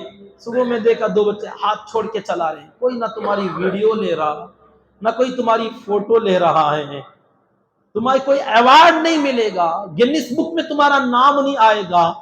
ہاں ذرا بیلنس مس ہو گیا نا تو کل کے نیوز میں آئے گا، پیپر میں آئے گا. کیا یہ چاہیے تمہیں؟ کیا کمال ہے کہ ہاتھ چھوڑ کے چلا لیا؟ اگر ہاتھ چھوڑنا ہی تھا تو اللہ کاٹ دیتا. پکڑنے کے لیے بنایا نا اللہ نے. گاڑی بنانے والوں نے بھی ہینڈل اسی لیے تو بنایا پکڑو، چھوڑنا تھا تو ہینڈل توڑ دیتے. چھوڑ کر چلانا کمال نہیں ہے، ہینڈل پکڑنا کمال ہے. چھوڑنا ہوتا تو رب ہاتھ ہی نہ دیتا، پکڑنے کے لیے دیا اللہ نے.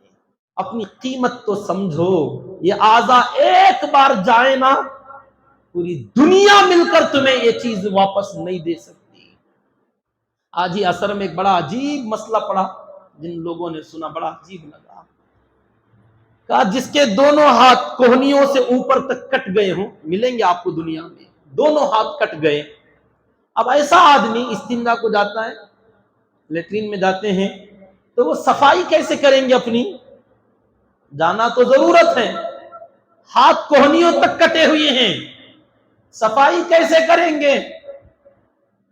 فرمایا اگر گھر میں ہیں، بیوی بھی زبردستی صفائی کی مکلف نہیں ہوگی، ہاں اگر وہ بندی کر دے اس کا احسان ہوگا شوہر پر، ورنہ اس کی ذمہ داری نہیں ہوگی. تو اپنا دیکھ لے، ہمیں کیا پڑا. اب یہ بندہ اب یہاں آیا ہے، باہر ہے، مسجد میں ہے، بازار میں ہے، تو کیا کرے گا؟ تو کہا اب یہ صفائی نہیں کر سکتا، اس کے لیے اسی حال میں اٹھ کر آ جائے. وضو بھی نہیں کر سکتا کیونکہ پانی کہاں سے لے گا، کیسے دھوئے گا؟ تو کہا وضو بنانے کے لیے وضو پانی کی ضرورت نہیں، تیمم کرے. تیمم کے لیے بھی تو ہاتھ چاہیے نا.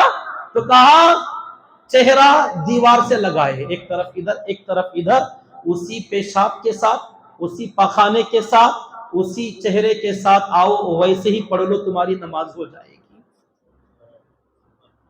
مجبور ہو تو ہمیں ایک بات یہ سوچنی ہے کہ اللہ نے ہمیں ویسا تو نہیں بنایا نا، ہاتھ بھی سلامت، پیر بھی سلامت، ہمیں کسی کا اللہ نے محتاج نہیں بنایا. ایک نعمت پہ غور کرو، اپنی گندگی ہم خود صاف کر سکتے ہیں، اللہ کی کتنی بڑی نعمت ہے. کبھی غور کیا اس پر؟ کھاتے نا یہ نعمت، یہ تو سوچ لیا. ہضم ہو رہا نا یہ نعمت، جو باہر نکل رہا نا یہ بھی نعمت. لیکن نکلنے کے بعد اللہ کا احسان ہے، صفائی ہم خود کر پا رہے ہیں. اتنی طاقت رب نے دی، اللہ کی یہ بھی ایک نعمت ہے. ورنہ تو کئی لوگوں کو 20-25 سال کی عمر کے ہو کر عورتوں سے صف کروا رہے ہیں. ضرورت، مجبوری ہے، چاہے ماں ہو، بہن ہو، بیوی ہو، کوئی بھی ہو. اللہ نے ہمیں ایسا تو نہیں بنایا نا. اتنا اللہ نے صحت مند بنایا، ہم وضو بھی کر سکتے ہیں، صفائی کر سکتے ہیں، تیمم کر سکتے ہیں، پھر عبادت کیوں نہیں کرتے؟ کیا اس کا انتظار ہے کہ ہمیں بھی ہاتھ کٹ جائیں بعد میں دیکھیں گے؟ میرے دوست اور بزرگوں، بڑی سوچنے کی باتیں ہیں، سمجھنے کی باتیں ہیں. اللہ تعالیٰ نے ایمان دیا، اتنے کروڑوں لوگوں میں چن کر ہمیں دیا، اور اس میں سے اتنی پیاری امت میں پیدا فرمایا، نبی امام الانبیاء کی امت میں بہت سارے لوگ محروم رہے، مجھے اور آپ کو اللہ نے دیا، جوانی دی ہے، صحت دی ہے۔ سب سے بڑی نعمت ایمان کے بعد کوئی نعمت ہے تو وہ صحت ہے۔ سب سے بڑی دولت ایمان کے بعد صحت ہے۔ صحت نہیں تو نماز بھی نہیں، روزہ بھی نہیں، حج بھی نہیں، عمرہ بھی نہیں۔ صحت ہے تو تلاوت، صحت ہے تو ذکر، صحت ہے تو روزہ، صحت ہے تو نماز، صحت ہے تو یہاں۔ صحت نہیں ہے، رب کا شکر ادا کرو، گھر میں چٹائی پر حاصیر پر سو رہے، شکر ادا کرو۔ کچھ لوگ بیڈ پر سو رہے ہیں مگر وہ بیڈ ہسپتال کا ہے، کیا وہ اچھا کہ اپنے گھر کی حاصیر اچھی؟ لوگوں کو رونا، ہم نہ کیا اب اتنی بیڈ اتنی ہے، بیڈ ملے گا ہسپتال میں، تیار ہو؟ منظور ہے؟ کتنے سارے لوگ بڑے بڑے بہترین بیڈ پہ سو رہے ہسپتال میں۔ اللہ بچائے ہمیں، اللہ بچائے۔ ویسے بیڈ پہ ہمیں کوئی لعنت بھیجتے ضرورت نہیں ہے، اپنے گھر کی چٹائی، اپنے گھر کی جو مٹی ہے نا، یہ مٹی بڑی پیاری ہے ہم کو، اللہ نے آزادی سے صحت کے ساتھ اپنے گھر میں رکھا ہے۔ کیا اس سے بڑی کوئی دولت چاہیے؟ میرے دوستوں اور بزرگوں، کچھ درد دل میں آپ کے سامنے رکھ رہا ہوں۔ اللہ تعالیٰ نے، دیکھیے آج کی رات میں وہ فیصلے ہوتے ہیں، اگلا سال آنے تک پتہ نہیں ہم میں سے کتنے چلے جائیں گے۔ اس دھوکے میں مت رہو کہ ابھی میری شادی نہیں ہوئی، شادی ہو کر مروں گا، ابھی شادی ہوئی ہے، بچے نہیں ہوئے، بچے ہو کر مروں گا۔ کچھ نہیں، کچھ نہیں، کچھ نہیں، سب دھوکا، سب دھوکا۔ جو جہاں ہیں، جیسا ہیں، وہی اسرائیل چن چن کے اٹھا لیں گے، اللہ جس کے بارے میں آج آرڈر جاری کر دیں گے۔ اس لیے نوجوان میرے خاص کر بچے اگر ہیں، ان سے گزارش ہے، خدا را اپنی صلاحیت، اپنی صحت کی فکر کرو، اپنی صلاحیتوں کو برباد نہ کرو۔ خواہ مخواہ کے چکروں میں آپ لوگ یہ جو ویلنگ کرتے ہو، گاڑیاں ریش ڈرائیونگ کرتے ہو، اس کی وجہ سے جو نقصان ہوگا نا، پوری زندگی تم امت پر، گھر والوں پر، خاندان والوں پر بوجھ بن کر رہ جاؤ گے۔ یہی ماں اور یہی بھائی بہن جو آج تمہاری سلامتی چاہتے ہیں، ایک وقت آئے گا تمہاری موت کی تمنا کریں گے کہ مر نہیں جاتا۔ ایسا نہ بنو یار۔ اور وہ بچے جو نشے میں مبتلا ہو گئے ہیں، خواہ مخواہ دوستوں میں آج کل ایک فیشن چلا ہے، بچے ایک دوسرے کو چھیڑتے کہ اتنی عمر ہو گئی اب تک بیڑی نہیں سیکھا، سگریٹ نہیں سیکھا اب تک۔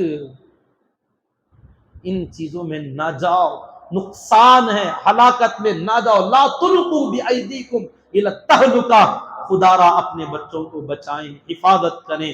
جہاں کہیں بڑے حضرات دیکھتے ہیں، ان بچوں کو ڈانٹے نہیں، مارے نہیں، ڈرائے نہیں، یہ بچے بیمار ہیں، جو نشے میں لگ گئے بیمار بچے ہیں، ان کو لوگوں نے غلط پٹڑی پر ڈالا ہے۔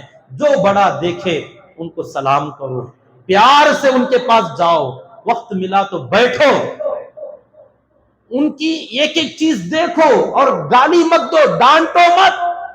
وہ ڈانٹنے والوں سے نفرت کرتے، پھر تمہیں ملیں گے بھی نہیں۔ پیار کرو، محبت کرو، سمجھاؤ کہ اگر وہ دن میں 10-15 اگر کھا رہے، گٹکے بیڑی پی رہے ہیں، تو ان سے کہو بیٹے اتنے پیو نہ کو، 2-3 پیو۔ سمجھ میں آ رہا ہے؟ یہ چھڑانے کا طریقہ اللہ نے قرآن میں بتایا۔ صحابہ شراب پیتے تھے تو ایک ساتھ اللہ نے شراب حرام نہیں کیا، 3 اسٹیپ میں اللہ نے چھڑایا۔ سب سے پہلے فرمایا کہ شراب میں نفع بھی ہے، نقصان بھی ہے، مگر نقصان زیادہ ہے، نفع کم ہے، یہ پہلا حکم آیا۔ دوسرا اللہ نے فرمایا، اے صحابہ جب تم نشہ کرے ہوگے نا تو نشے کے وقت میں نماز مت پڑھو۔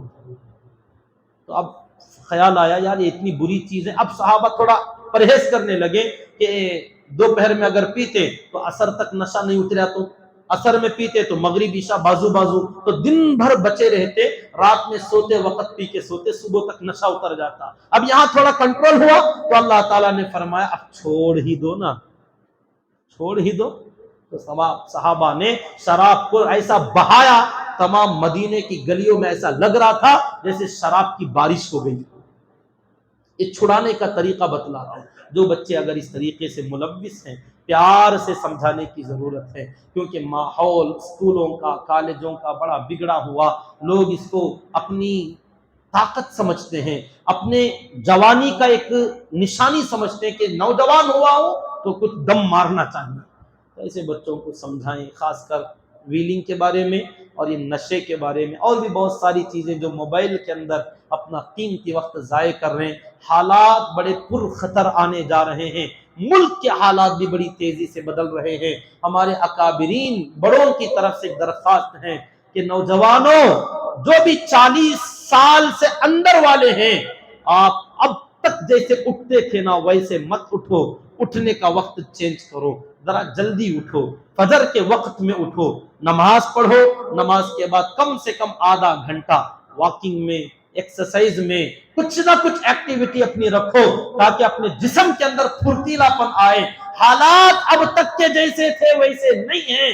خدا را دوسروں کو دیکھو، ہم وہ لوگ تھے جو دوسروں کو سکھاتے تھے، آج دوسروں سے سیکھنا پڑ رہا ہے. ہم باہر جاتے ہیں اتنے غیر نظر آتے ہیں کہ راستے اور پارک بھرے ہوئے ہیں، بوڑھے بوڑھے لوگ، عورتیں اپنی صحتوں کی، ہیلتھ کی فکر ہے. اور چند سال پہلے ہمارے ایک دوست نے کہا کہ صبح سویرے تیرنے میں بہت فائدہ، ڈاکٹروں نے بتایا. تو ٹھنڈ کا زمانہ تھا، فجر کی نماز پڑھ کے تیرنے گئے. ہمارا خیال یہ تھا سوئمنگ پول ایک دم خالی ہوگا. خدا کی قسم 2-3 ساتھی ہم گئے، وہاں مائیں اپنے چھوٹے چھوٹے بچوں کو لے کر، نوجوان بڑی عمر والے، پورا پول بھرا ہوا تھا غیروں سے.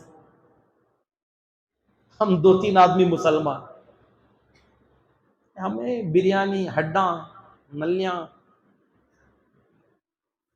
خدا کے واسطے سمجھو میرے دوستو، وقت بدلا ہوا ہے، حالات بہت تیزی سے بدلنے جا رہے ہیں. خدا را اپنی صحتوں کی فکر کرو. نوجوانوں میدانوں میں آؤ، کھیلو، پسینہ بہاؤ، پھرتیلے بنو، طاقتور بنو، صحت مند بنو. اسی لیے آج بھی میں کرکٹ کھیلنے جاتا ہوں.